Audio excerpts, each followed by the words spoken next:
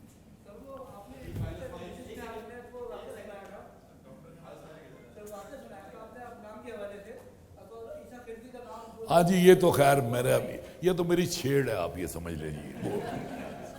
یہ مجھے سمجھ نہیں آتی کہ ہم لوگوں نے 10 سال ضیاء الحق کو برداشت کیا. ضیاء الحق نام اس کا آسانی سے کہتے رہے. مجھے عطاء الحق کہتے ہوئے پتہ نہیں انہیں کیا پڑ جاتا ہے. کوئی عطا محمد کہتا ہے, کوئی عطاء اللہ کہتا ہے. میری ایک سیکٹری تھی, اس کو 3 مہینے کے بعد پتہ چلا کہ میں عطاء اللہ عیسیٰ خیلوی نہیں ہوں.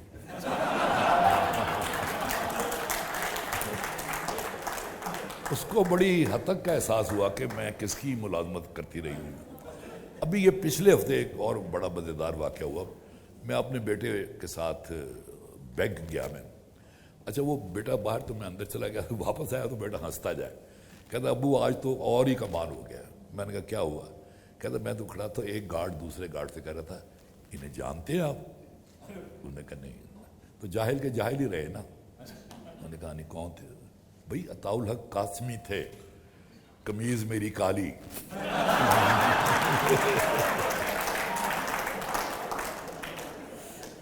اندازہ لگائیے ذرا یہ کہ کوئی سوال کچھ پوچھے آپ جی. وہ تو میں نے اس طرح کے تو بے شمار لکھے ہیں. اب لکھنے میں وہ سہولت ہوتی ہے آدمی. ہاں بیٹے ہاں وہ تھا جی اصل میں کہ آپ جب 2 مدنی بھائی موٹر سائیکل پر بیٹھیں تو درمیان میں یہ مدنی تکیہ رکھ لیا کریں. تو میں نے اس پہ کالم لکھا تھا. میں نے کہا کہ وہ میں کئی دفعہ دوستوں کے ساتھ بیٹھا ہوں میں, لیکن وہ پڑھنے کے بعد میں ایک دوست کے ساتھ بیٹھا پیچھے. وہ تھوڑی دور تک میں گیا تو میرے ذہن میں عجیب و غریب خیالات آنے لگ گئے. میں نے اسے کہا مجھے اتار دو یہاں بھائی. تو میں وہاں سے پیدل آ گیا. پھر یا وہ اس کا تھا اپنا طاہر القادری صاحب کا ذکر کرنے میں کوریج تو نہیں ان کا نہیں, وہ چھوڑے جی. وہ ویسے ہی آپ نے کہا تو مجھے وہ یاد آ گیا. طاہر القادری صاحب نے ایک دفعہ ایک بیان میں کہا تھا کہ میں عالم رویا میں امام ابو حنیفہ کا میں شاگرد رہا ہوں. 15 سال میں نے ان سے پڑھا ہے. اس پہ میں نے کالم لکھا تھا. یہ سپر یہ گیا تھا کالم. میں نے کہا جی کہ طاہر القادری صاحب کو یاد نہیں, میں بھی ان کا کلاس فیلو تھا اور طاہر القادری صاحب اس وقت بھی بہت جھوٹ بولتے تھے، جس پر امام ابو حنیفہ ان کے کان پکڑا کے اوپر طاہر اشرفی کو بٹھا دیتے تھے۔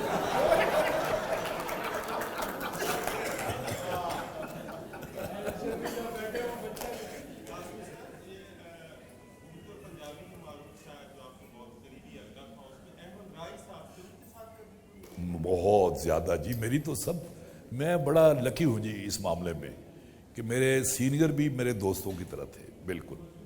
اور ایک دفعہ مشاعرہ تھا تو احمد راہی صاحب صدارت کر رہے تھے، تو میں سٹیج پہ ان کے ساتھ بیٹھا تھا، مجھے کہنے لگے ٹھیک ہے میں صدارت کر رہا ہوں لیکن میں زیادہ دیر نہیں بیٹھ سکتا، تو تم نے میرے بعد نہیں پڑھنا، میرے بعد پڑھنا ہے تم نے۔ میں نے کہا جی یہ تو ہو ہی نہیں سکتا۔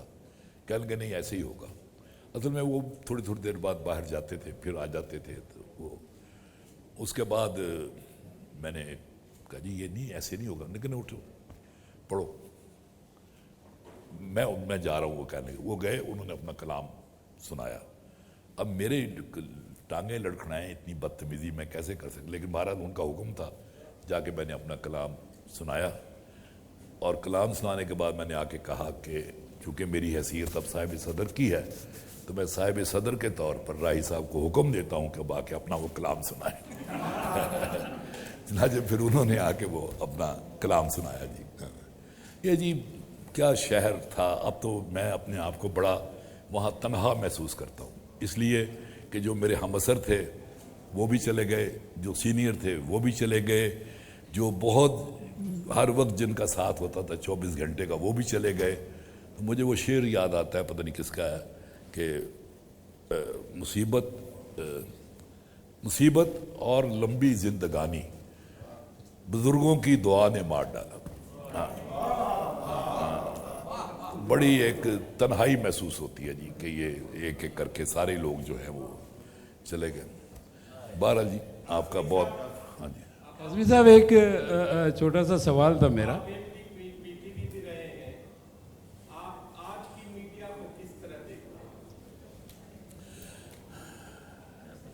جب میں تھا نا جی چیئرمین، اس وقت بھی آج کا میڈیا ایسا ہی تھا۔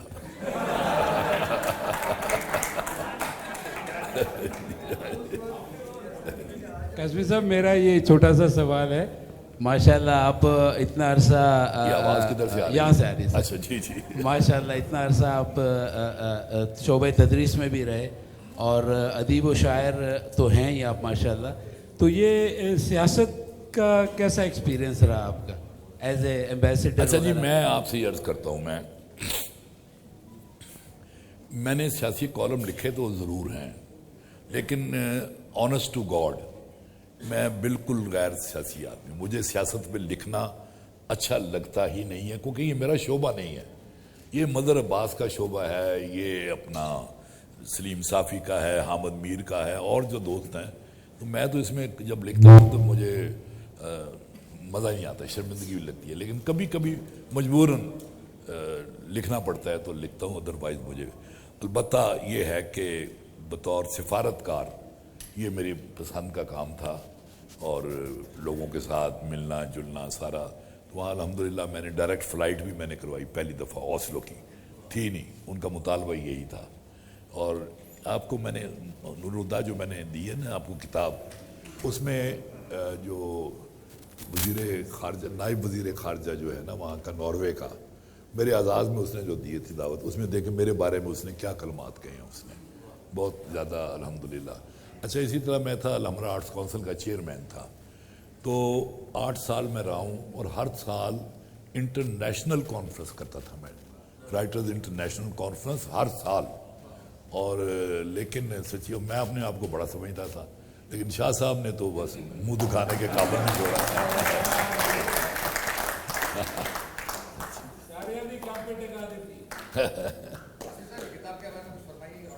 اچھا یہ ہے جی، ہاں یہ جو میں ابھی کہہ رہا تھا نا کہ میرے سارے سینئر بھی میرے، اب یہ اس میں جو سینئر موسٹ لوگ بھی جو ہیں نا جی ان کے خطوط ہیں ان میں، اور جو میرے ہم اثر ہیں ان کے بھی خطوط ہیں ان میں، اس میں قاسمی صاحب کے بھی خطوط ہیں، جمیل الدین علی کے بھی ہیں، افتخار عارف کے بھی ہیں، اچھا جمیل الدین علی کا تو ایک 14 صفحے کا خط ہے اس میں. ہاں جی. اور آپ کوئی نام لیں اس میں آپ کو نظر آئیں گے. سیاستدانوں کے خط ہیں. ایک مذہبی رہنما کا خط ہے کہ جی میں جیل میں ہوں تو عید آگے آ رہی ہے تو میری ضمانت تو کروا دیں. اس طرح کے بہت چیزیں ہیں.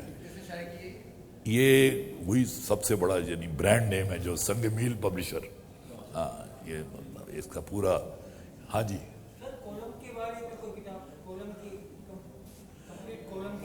کالم کی سر کئی کتابیں ہیں.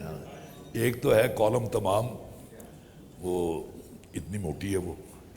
ایک ہے مجموعہ, اس میں بھی 4 کتابیں ہیں, وہ بھی ضخیم ہے. پھر سفر نامے کی ایک کلیکشن ہے میری, وہ بھی بہت ضخیم ہے.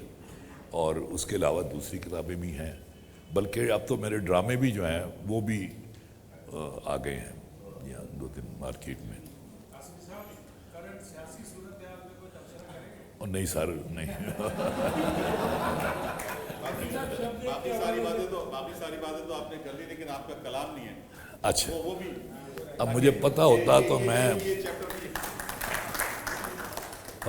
میں ساتھ کچھ لے کے آتا. تو اب زبانی جو ہے خوشبوؤں کا ایک نگر آباد ہونا چاہیے.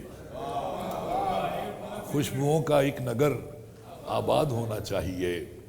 اس نظام زر کو اب برباد ہونا چاہیے. خوشبوؤں کا ایک نگر آباد ہونا چاہیے. اس نظام زر کو اب برباد ہونا چاہیے. ان اندھیروں میں بھی منزل تک پہنچ سکتے ہیں ہم. ان اندھیروں میں بھی منزل تک پہنچ سکتے ہیں ہم. جگنوؤں کو راستہ تو یاد ہونا چاہیے. جگنوؤں کو راستہ تو یاد ہونا چاہیے. اور ظلم بچے جن رہا ہے کوچہ و بازار میں. عدل کو بھی صاحب اولاد ہونا چاہیے.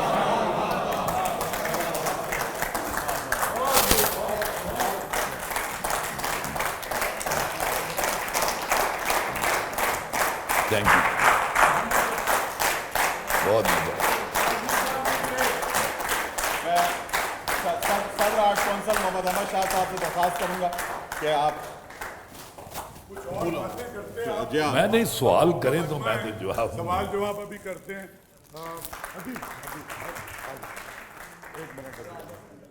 ہاں یہ تو میرے لیے بہت, یہ تو مجھے بہت پیاری ہیں. آپ یقین کریں